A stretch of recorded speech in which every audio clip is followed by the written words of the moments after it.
Okay, మీరన్నట్టు ఇక నుంచి ప్రతి చిన్న విషయం గురించి తెలుసుకుంటాను. తెలుసుకోవాలి. ప్రతి విషయం గురించి మినిమం బేస్ నాలెడ్జ్ ఉండాలి. అప్పుడే మా ఆడవాళ్ల దగ్గర మీ మగవాళ్ళు దొరికిపోరు. ఓకే మేడం, మీరు చెప్పినట్టే చేసి మా మగజాతి పరువుని నిలబెడతాను. ఓకే.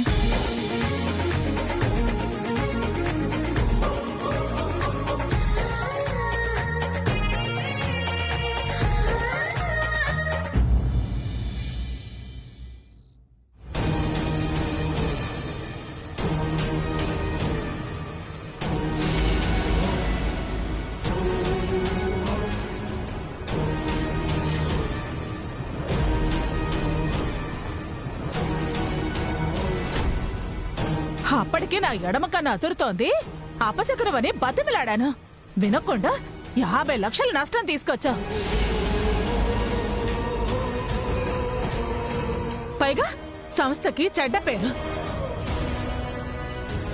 ఈ విషయం అభికి తెలిస్తే నీ సంగతి ఏమవుతుందో తెలుసా? అభి కోపం వస్తే అసలు ఎవరు ఆపలేరు.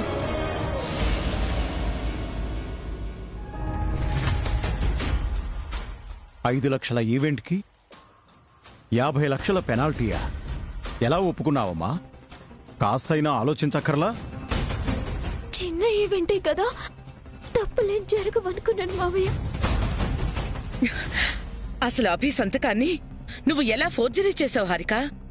అంత పెద్ద అమౌంట్ నష్టపరిహారంగా ఇస్తావని అగ్రిమెంట్ చేసే ముందు భాస్కర్ కో అఖిల్ కో చెప్పాలని తెలీదా నీకు? తప్పులేం జరగవు కదా అని సొంత నిర్ణయం తీసుకున్నాను అత్తయ్య. ఇంతకీ మీరేం చేస్తున్నారు భాస్కర్? వాళ్ళు అగ్రిమెంట్ చేసే ముందు కళ్ళు మూసుకున్నారా? మేం స్టాఫ్తో ఈవెంట్ అరేంజ్మెంట్స్ గురించి మాట్లాడుతున్నాం నాన్న. ఈలోపు వాళ్ళు చీట్ చేశారు. ఇదంతా ఒక ప్లాన్ ప్రకారం జరిగింది నాన్న. వాడు కావాలని మమ్మల్ని ఇరికించాడు. అప్పటికి హారికను గుచ్చి అడిగాం. ఇదేమో ఏమీ లేదు అంటూ మమ్మల్ని మభ్యపెట్టింది. అసలు తప్పంతా దీంది.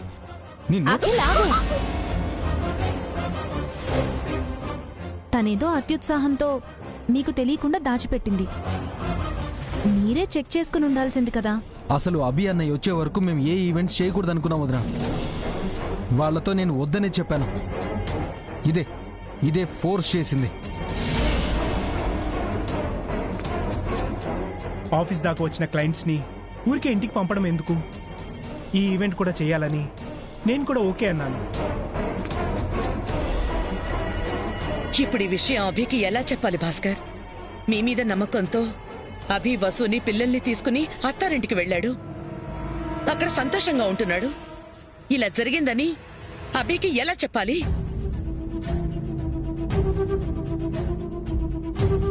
వారంలోపు 50 లక్షలు అరేంజ్ చేయడం అంటే మాటలు కాదు. డబ్బులు ఇవ్వకపోతే పోలీసులు అరెస్ట్ చేస్తారు. టీవీల్లో పేపర్లలో వస్తుంది. సంస్థ పరువు, కుటుంబ పరువు పోతుంది.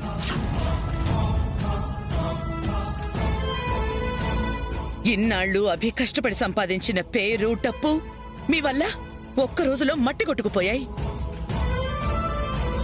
ఈ విషయం తెలిస్తే అభి ఎంత బాధపడతాడు? సారీ అత్తయ్య, సారీ మావయ్య. చేసిందంత చేసి ఇంకా సారీ అంటే ఈ బుద్ధి ముందుండాలి. ఇంతమంది వద్దని చెప్పాం, పెడచారు పెట్టావు, అందరికీ చెడ్డ పేరు తీసుకొచ్చావు. వాళ్ళు తెలివిగా ప్లాన్ చేశారు అత్తయ్య. అమాయకంగా హారికి ఇరుక్కుంది. దీనికి తెలివి ఉంది కదా అన్నయ్య. కనీసం మనతో అయినా చెప్పాలి కదా. పొగరుగా సొంత నిర్ణయం తీసుకుంది. ఇప్పుడు అందరం ఇరుక్కుపోయాం. తను తెలియక చేసింది అఖిల్, కావాలని చేయలేదు కదా. తెలిసి చేసినా తెలియక చేసినా ఇప్పటికిప్పుడు 50 లక్షలు ఎలా తెస్తావు పావని? వచ్చే చెడ్డ పేరుని ఎలా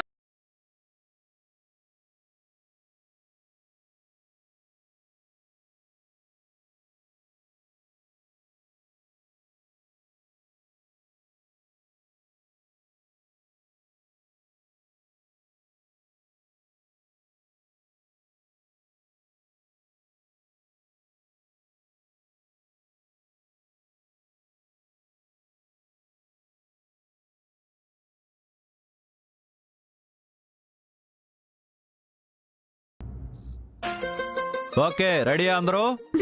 నెక్స్ట్ నెంబర్ ఎస్ 8.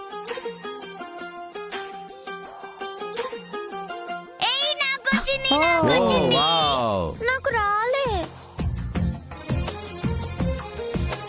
అందమైన కలల కుటీరం ఓకే నెక్స్ట్ నెంబర్ చూద్దాం.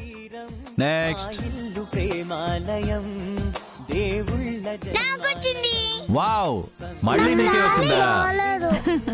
సుఖ శాంతే ప్రతిక్షణం మా ఇల్లు ప్రేమాలయం దేవుళ్ళ జన్మాలయం అందమైన కలల కుటీరం అమృతాలు కురిసే తీరం మా ఇల్లు ప్రేమాలయం దేవుళ్ళ జన్మాలయం.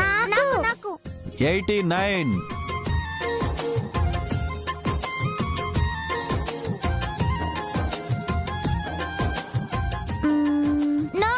నో, ఎవరికి రాలేదా?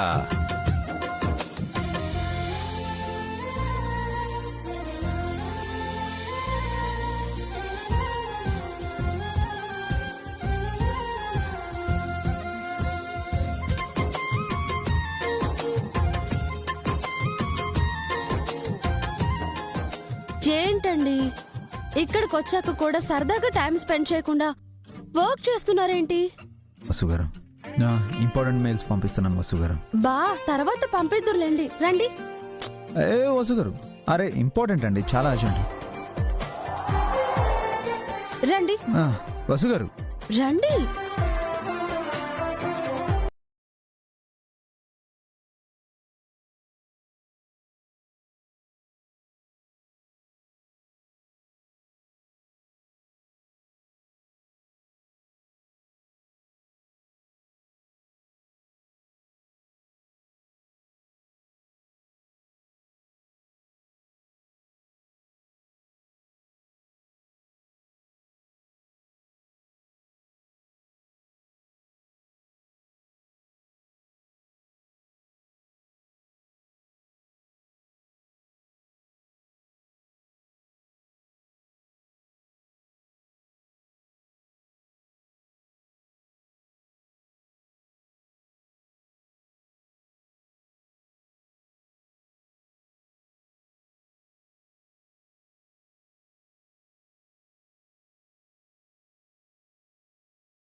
ఎంత ఎంత పని చేశావే? నీ వల్ల కాదు, నువ్వు చేయలేవు అని నేను ఎంత ఒరిచి చెప్పినా వెళ్ళలేదు. అలవాటు అనుభవం లేని పనులు చేస్తే మొదటికే మోసం వస్తుంది అని నెత్తి నోరు మొత్తుకొని చెప్పాను. ఆయన పెడచెవిన పెట్టావు. అప్పటికి నా ఎడమ కన్ను అదురుతోందే, అపశకనం అని బతిమలాడాను. వినకుండా 50 లక్షల నష్టం తీసుకొచ్చావు. పైగా సంస్థకు చెడ్డ పేరు. విషయం అభికి తెలిస్తే నీ సంగతి ఏమవుతుందో తెలుసా? అభి కోపం వస్తే అసలు ఎవరు ఆపలేరు. అయ్యో, అసలే భయంతో చేస్తుంటే ఇంకా భయపెడతావేంటంటే? భయంతో నువ్వు చావడం కాదే, మా అందరినీ చంపుతున్నావు. నీ ఓవర్ కాన్ఫిడెన్స్ తో మొత్తం నాశనం చేశావు. ఈ విషయం అభి అన్నయ్యకి ఎలా చెప్పాలి? అన్నయ్య కోపాన్ని ఎలా తట్టుకోవాలి? నేను, భాస్కర్ అన్నయ్య, అభి అన్నయ్య ముందు తలదించుకునేలా చేశావు నువ్వు. అందరి ముందు అభి అన్నయ్యని కూడా తలదించుకునేలా చేశావు. ఇన్ని రోజులు అభి అన్నయ్య పడ్డ కష్టం అంతా వేస్ట్ చేశావు. సంస్కృతి ఈవెంట్స్ కున్న గుడ్ విల్ ని, పేరుని ఒక్క రోజులో తుడిచిపెట్టుకుపోయేలా చేశావు నువ్వు. నిన్ను ఏం చేసినా పాపం లేదు. వాళ్ళింత ఫ్రాడ్ చేస్తారని నేను ఎక్స్పెక్ట్ చేయలేదు అఖిల్. అలాంటప్పుడు అగ్రిమెంట్ విషయం మా దగ్గర ఎందుకు దాచావే? గుచ్చి గుచ్చి అడిగాం కదా, ఎందుకు చెప్పలేదు? పెద్ద ఆరిందలా అంతా నీకే తెలుసు అనుకున్నావు. చిన్న ఈవెంటే కదా, పెద్ద తప్పులు ఏం జరుగుతాయిలే అనుకున్నాను. నేను కూడా అలాగే అనుకొని ఈ ఈవెంట్ ఒప్పుకున్నాను పావని. అంతా కరెక్ట్గా చేశామనుకున్నాను. చివర్లో చిన్న మిస్ఫైర్ అయింది. దానికింత పనిష్మెంట్ ఉంటుందని అనుకోలేదు. మీరు అఖిల్ తోడుగా ఉంటారన్న నమ్మకంతో అభి హారికకు ఆఫీస్ని అప్పగించి వెళ్ళాడండి. మీరైనా దగ్గరుండి చూసుకోవాలి కదా. నేను క్యాబిన్లో లేనప్పుడు హారిక అగ్రిమెంట్ పైన సైన్ చేసింది. అభి సైన్ కూడా ఫోర్జరీ చేస్తుందని నేను ఎక్స్పెక్ట్ చేయలేదు. అభి అన్నయ్య సంతకాన్ని ఫోర్జరీ చేయాల్సిన అవసరం ఏంటే నీకు? అంత పెద్ద ఫ్రాడ్ ఎలా చేసావు నువ్వు? కాస్తైనా భయం లేదా నీకు? మాతో చెప్పాలన్న బాధ్యత లేదా? తప్పు జరగదనుకున్నాను. పెద్ద తప్పు చేశారండి. ఇన్ని రోజులు అభి పడిన కష్టం అంతా వేస్ట్ అయిపోయినట్టే. ఈ విషయం అభికి తెలిస్తే అభి ఎంత బాధపడతాడు? డబ్బుల నష్టం అటుంచి సంస్థకు చాలా చెడ్డ పేరొస్తుంది కదా. అదే నాకు బాధగా ఉంది పావని. అభి వచ్చాక అభికి నా మొహం ఎలా చూపించాలో తెలియడం లేదు. అభి అన్నయ్య తిడతాడు అనే భయం కన్నా అన్నయ్య బాధపడతాడన్న బాధే ఎక్కువ ఉందే మాకు. ఎంతో నమ్మకంతో మన మీద బాధ్యత పెట్టి బయటికి వెళ్ళిపోయాడు. తిరిగి వచ్చాక ఏం సమాధానం చెప్పాలి? అన్నయ్యకి మోహం ఎలా చూపించాలి? ఆఖరికి వసు వదిన నమ్మకాన్ని కూడా వమ్ము చేసావు కదే. మీ అమ్మకిచ్చిన మాట కోసం వదిన నిన్ను సపోర్ట్ చేస్తే సర్వనాశనం చేశావు. అభి అన్నయ్య వసు వదిన ఏమంటాడో అని భయం వేస్తుంది.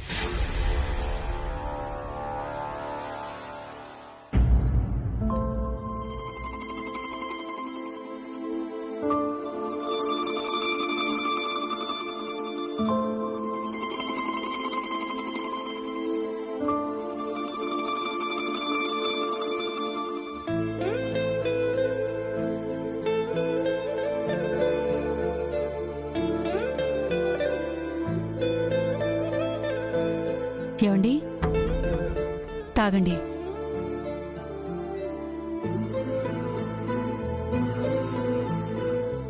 ఏంటండి అలా ఉన్నారు?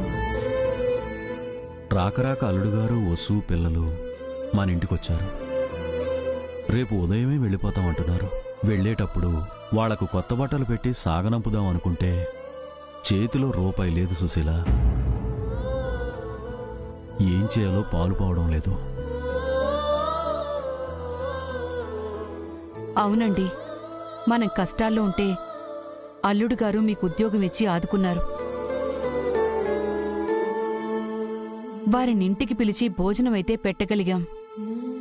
కొత్త బట్టలు కూడా పెట్టాలి, అప్పుడే బావుంటుంది. అందుకు డబ్బులెలా సర్దుబాటు చేయాలో ఆలోచిస్తున్నాను సుశీల. ఎక్కడైనా అప్పు పుడుతుందేమో అడిగి చూస్తాను. అప్పు చేయడం ఎందుకండి? నా గొలుసుంది కదా.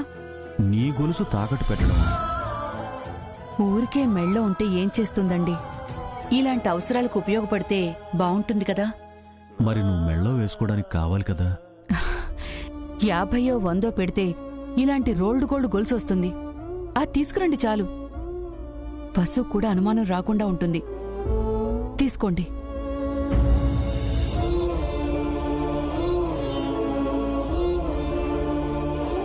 తీసుకోండి, తీసుకోండి.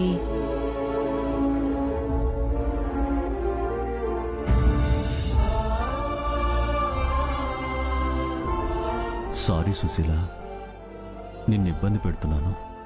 అయ్యో, ఇబ్బంది ఉందండి. హ, మీరే నా పక్కన ఉన్నప్పుడు నా మెళ్ళో ఈ గొలుసు ఉంటే ఎంత లేకపోతే ఎంత?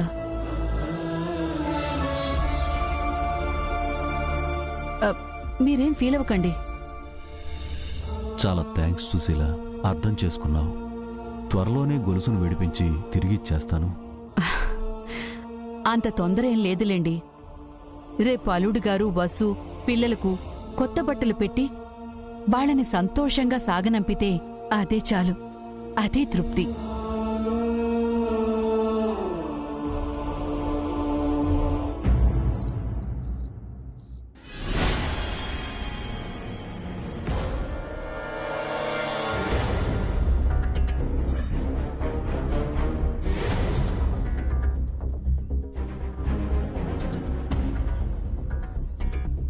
వాట్?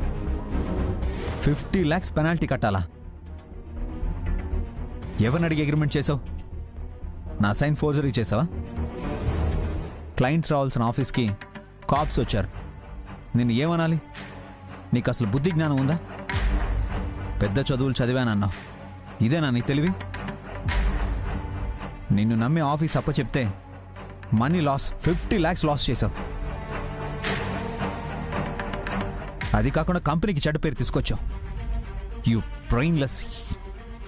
ఏంటి బావగారు, ఏదో తెలియక తప్పు చేస్తే మరదళ్ళని కూడా చూడకుండా ఇష్టం వచ్చినట్టు తిడుతున్నారు. నిన్ను తిట్టడం కాదు, కొట్టాలి.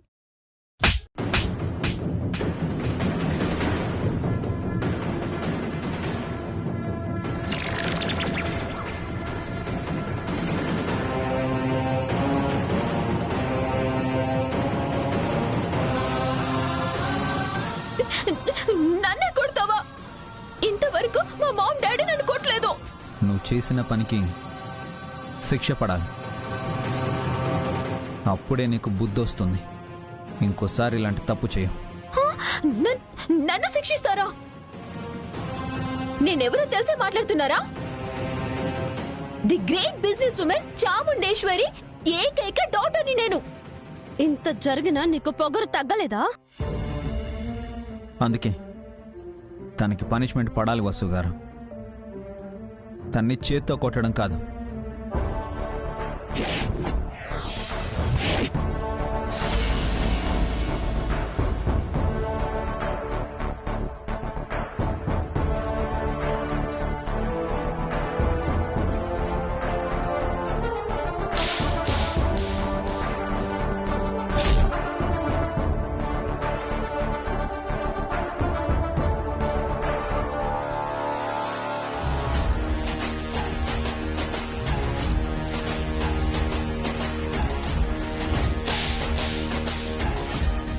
నీ ఒళ్ళంతా వాతలు తేలితే తప్ప నువ్వు దారికి రావు.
హారిక, హారిక, హారిక, హారిక,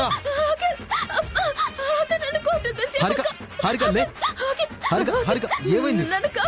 హారిక, హారిక, హారిక, హారిక.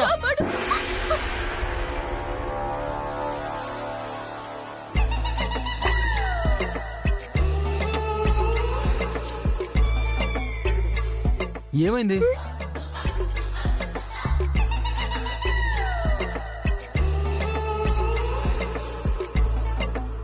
ఏమైంది? ఇదంతా నా కళ. ఏ కలగన్నావా? భయంకరమైన పీడ కళ అఖిల్.